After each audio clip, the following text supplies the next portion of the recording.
다시 어디서부터 교과서는 보냐면 2-63부터 봐봐. 2-63. 저부터 설명하다가 다시 엉겨 붙었는데 2-63. 지금 소송의 주체 막 얘기하다가 객체로 넘어왔어. 그래서 객체, 소송, 물, 뭐 이런 뜻도 막 혼용했어. 또는 청구. 하여튼 객체를 나타내는 그런 류의 표현 등이야. 그래서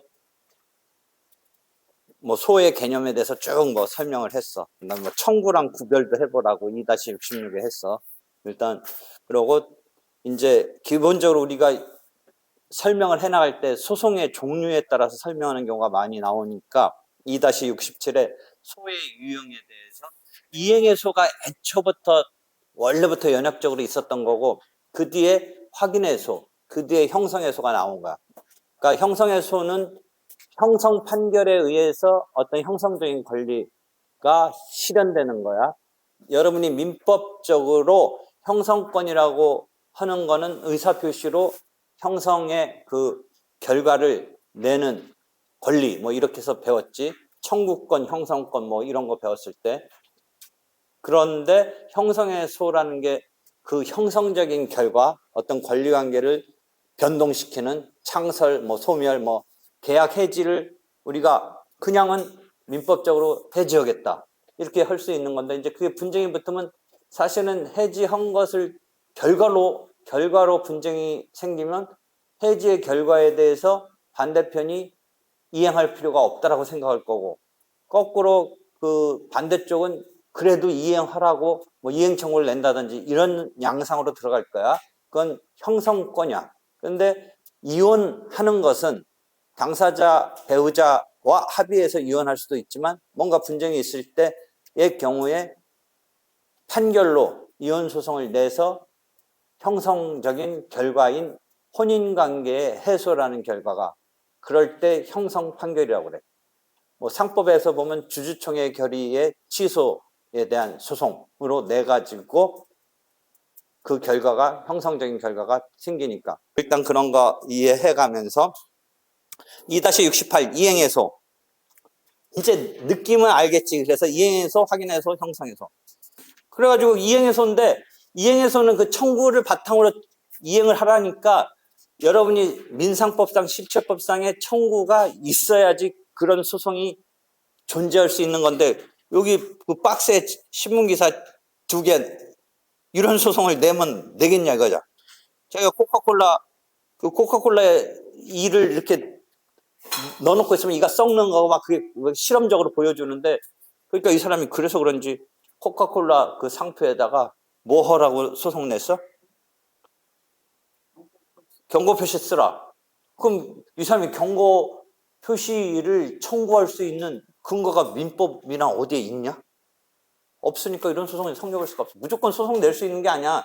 그 이행해소의 전제인 무슨 청구가 가능하다. 다만 그 청구권에 바탕을 두고 이 법률관계, 권리관계에 대해서 이행하라는 판단을 해줄 수 있느냐 없느냐가 청구를 인용하느냐 기각하느냐 나오지만 애초에 이런 거는 그런 청구 그 자체가 없으니까 소가 성립도 안 되는 거야. 또 하나는 뭐야? 이 가족법 개정되는지 모르겠는데 천륜 끊을 수 있도록 하는 규정은 없다는 거야. 지금 그러니까 이 사람이 천륜 끊게 해달라는 청구 냈는데 안 됐다 뭐 이런 거지. 한편 확인해서는 무한정해. 청구는 자기가 청구권을 내세우면서 하는 건데 확인해서는 무한정하니까 저번 때 언뜻 뭐라 그랬어? 소의 이익에서 컨트롤 안 하면 이거 뭐 아무 소나 다 돼. 뭐 내가 오늘 아침에 갑자기 버스 타고 갈게, 택시 타고 갈게 판사한테 확인해서 내면 판사가 별 미친놈이 있네 하고서 그 별 미친놈이 있네가 소의 이익이 없는 거야. 그죠? 그렇잖아. 어? 내가 이 입안에서 제일 잘생긴 걸 확인해달라고 냈다고 쳐봐. 그 소의 이익이 없겠지. 근데 이럴 경우 그렇게 해서 제일 이쁜 걸 확인받으면 뭐 교내 미스코리아 대 요새 그런 거 하면 안 되지. 여성의 뭐 그런 거. 하여튼 뭐 그런 거 나가기 위해서 누가 두라고 막 네가 이쁘네 내가 이쁘네 하니까 그래달라. 그것도 판단 안 해줄 거야 아마. 응? 뭐, 하여튼 뭔가 그럼 천동 소리 오느냐 지동 소리 오느냐 확인해달라. 그거 안 해줄 거야. 역사적 진실 이런 거 안 해줘. 근데 확인해서는 일단 청구를 바탕으로 하는 게 아니기 때문에 내세울 수는 있어. 뭔가 확인해달라고 할 수 있어. 그렇기 때문에 소의 이익으로 컨트롤 안 하면 이건 뭐 어떻게 나중에 말도 안 된다는 거와 그게 틀렸다라는 것까지 갈 필요가 없어. 천동설이 지동설이 옳다는 판단을 해줄 필요도 없어. 그거는 역사적 진실이니까. 만약 지동설이 옳다는 걸 확인해 들어간다. 지동설이 옳다라고 해줄 수 있다라는 뭐 증거 내가지고 과학적인 뭐 교과서 내고 해볼 수는 있다라는 걸 우리가 상정할 수 있지만 애초에 소외이익이 없는 거야, 소외이익. 역사적 진실 같은 거. 또는 사실적인 것은 확인할 필요가 없어. 사실이니까. 법률 관계가 아니니까. 그런데도 불구하고 조문이 248조, 249조, 다음에 250조가 증서 진정 여부에 확인해서는 증서가 진정한지 여부를 사실적으로 확인하는 임에도 소외 이익이 인정되고 있습니다. 근데 그것도 실은 증서 진정 여부가 어떤 법률 관계에 쓰이는 이게 의조된 거냐 진짜냐 가짜냐가 어떤 법률 관계를 확정하기 위해서 쓰이기 때문에 경우에 따라서 소외 이익을 인정하는 거야. 그 자체 증서의 진정 여부, 이 어떤 서류가 진실된 명의 그 작성자에 의한 작성된 것이냐는 사실적인 건데 그게 어떤 법률 관계에 걸려 들어가기 때문에 확인의 이익을 인정한다라고 교과서 설명하고 있어요. 그 자체는 사실에 대한 확인해소인 거야. 그러니까 증서 진정 여부에 대한 확인해소는 조문 한번 251조 읽고 뭐라고 표현돼서 그래서 소외 이익이 있다라고 하면서 250조. 확인해소는 법률 관계를 증명하는 성명이 진정한지 아닌지를 확정하기 위하여서도 기재할 수 있다. 의에서도 그러니까 원래 일반적으로는 안 되는데 사실 여부 확인인 경우이지만 가능하다라고 한 거예요. 근데 그것도 또 실질을 보면 전제되는 법률 관계가 다툼이 있기 때문에 이게 거기에 증명 뭐 이런 등등에 쓰이기 때문에 확인의 이익이 인정되는 거예요. 일단 확인해소는 그런 거야. 그래서 소외이익의 문제는 실은 확인해소에서 문제되고 이행해소는 뭐라고 그랬지? 당사자 적격은 주장 자체만으로 당사자 적격은 통과한다. 그러니까 소외이익도 큰 의미가 없어. 이행해소는. 주장 자체에 의해서 당사자 적격이 통과 들어가. 그리고 주장 자체에서 자기 거라고 하는 거, 자기가 받겠다고 하는 것만으로 자기가 어떤 권리의 주장을 함으로써 그 이행을 구하는 것만으로 소외이익이 인정돼. 그 자체로. 근데 확인해소는 대상이 무한정하기 때문에 컨트롤을 소외이익으로 하지 않으면 이게 뭐 걷잡을 수가 없는 거야. 한편 형성에서는 그 판결로서 형성적인 결과가 나와야 되는 게 규정 등에 대체적으로 있어. 여러분이 민법에 사회행위 취소 소송은 반드시 소송으로만 하는 거야. 그건 내가 니네 법률 관계가 뭔가 문제 있다고 취소시킨다. 일반 취소권은 의사표시를 취소하지. 할 수 있지. 일반적인 어떤 의사표시는. 근데 사회행위에 대해서 취소는 남의 어떤 지금 거래행위에 대해서 자기 입장에서 취소해야 된다고 생각한다면 그 요건 하에 소송으로 내야 돼. 소송으로. 그치? 그러고 원상으로 회복시키는 거지. 그러니까 사회행위 취소소송은 아마 취소시키는 것 플러스 원상회복, 뭐 그 법적 성질이 이원적이든 뭐 그 두 개가 결합된 소송이다. 이렇게 표현하고 있어. 쭉쭉쭉 읽어봐. 다만 이행해소는 다시 돌아가서 지금 계속 설명한 건 현재 이행해소를 전제로 하는데 좀 아까 조문 내가 잘못 말해서 읽을 뻔한 거가 251조의 장래 이행해소에 있어서 소의 이익은 장래는 아직 그 아직이라는 거는 소제기 시점이 아니라 변론 종결 시점이 중요한 지금 포인트야. 기준 시점. 그 변론 종결 시점 시에 이행기가 도래하지 않았어. 이행기가 도래하지 않았으면 이행기 가서 받을 일이지 지금 청구할 필요가 없잖아. 그렇지? 그런데도 불구하고 미리 청구할 필요를 인정해서 소의 이익을 통과시켜줘. 장래 이행해소에서. 그런 개념이 하나 나오는 거야. 그 다음에 252조가 그때 조금씩 설명한 건데 252조는 소의 이익 그 자체는 아니고 변경해소라는 거고. 그래서 형성해소까지 쭉쭉쭉 지금 왔어.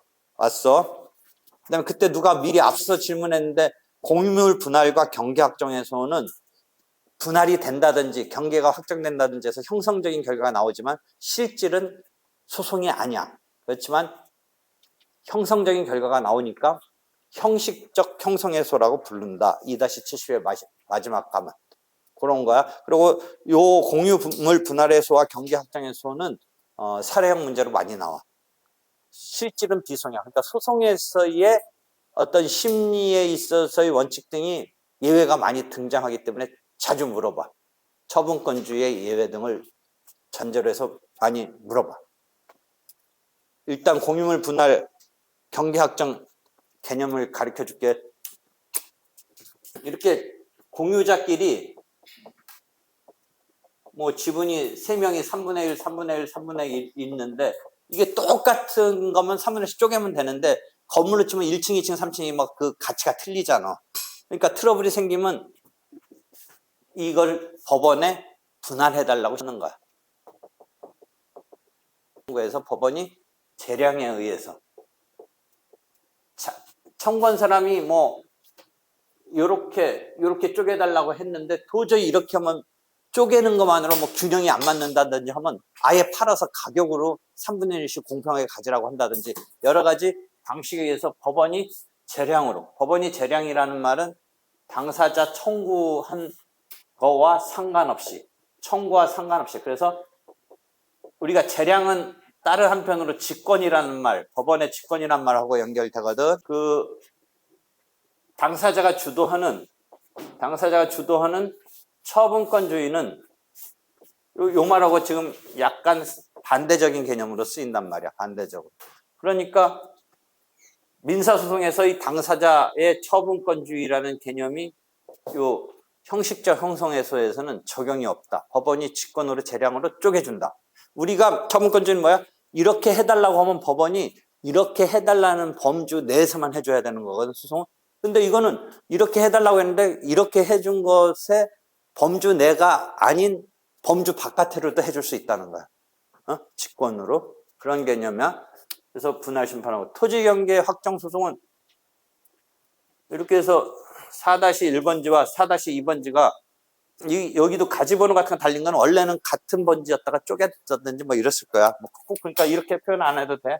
그럼 뭐 256번지와 257번지가 경계가 뭔지 확정해 달라는 거야. 그럼 두 사람이 경계가 왜 싸움이 되냐면 그냥 거기가 경계인 줄 알았는데 나중에 측량해 본다든지 뭐 우연하게 보니까 이 사람 건물이 내 쪽으로 더 들어와 있는 거야. 그러니까 예를 들어 건물은 막 이렇게 올라가 있는 거야. 그러니까 경계가 여기라면 요거는 뭐야? 남의 땅 침범하고 친 거야. 그러니까 이런 게 분쟁이 생겼으면 원래 분쟁이 생겼으면 어떤 소송을 낼 수 있니? 이 부분에 대해서는 이쪽 입장에서는 내 땅이다라고 소송으로 내려면 소유권 확인 소송을 내면 돼.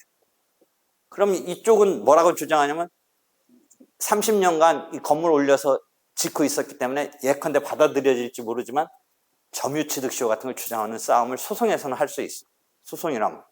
근데 그런 방식으로 지금 문제 삼는 게 아니고 원래 경계는 여기다. 그러니까 이 부분이 왜 침범을 했느냐를 따지긴 따지는데 경계가 여기니까 네가 침범한 거다라는 것을 그냥 경계를 확정만 해달라.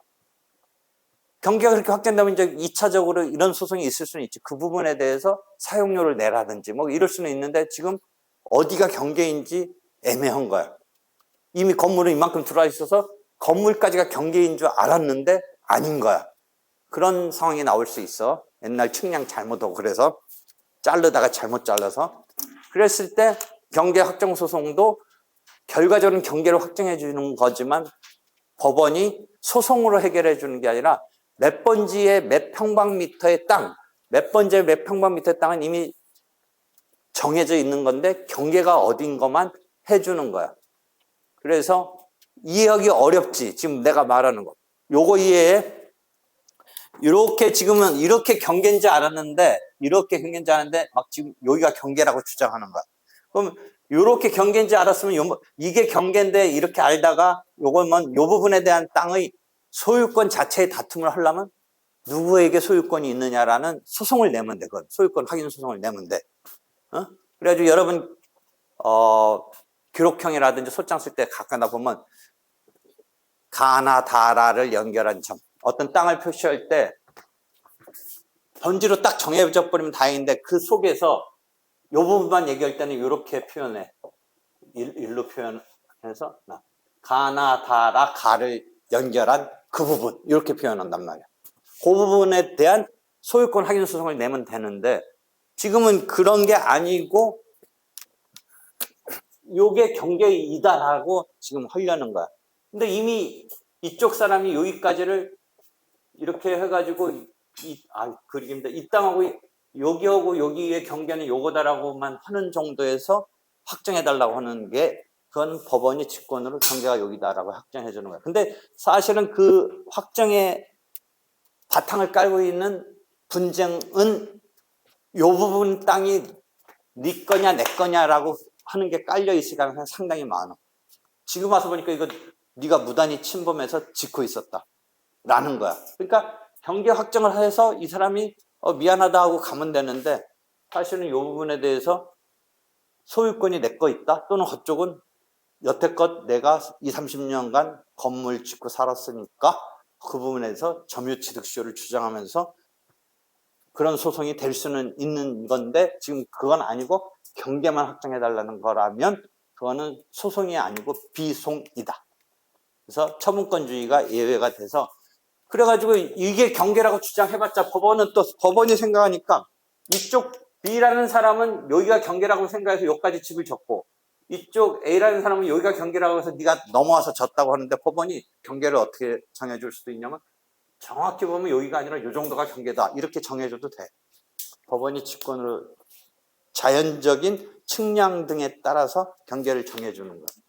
그런 것을 소송이 아니고 비송이라고 부르는 실질의 비송, 소송이 아닌 그렇지만 법원이 후견적으로 개입해서 해결해주는 그리고 그 내재적으로는 쟁송적인 게 실질적으로 깔려 있어서 법원이 소송적인 절차로 해줘.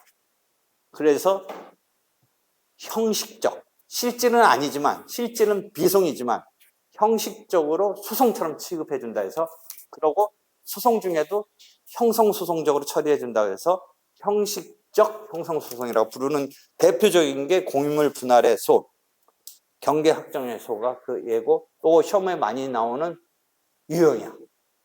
일단 여기까지 설명이 됐어.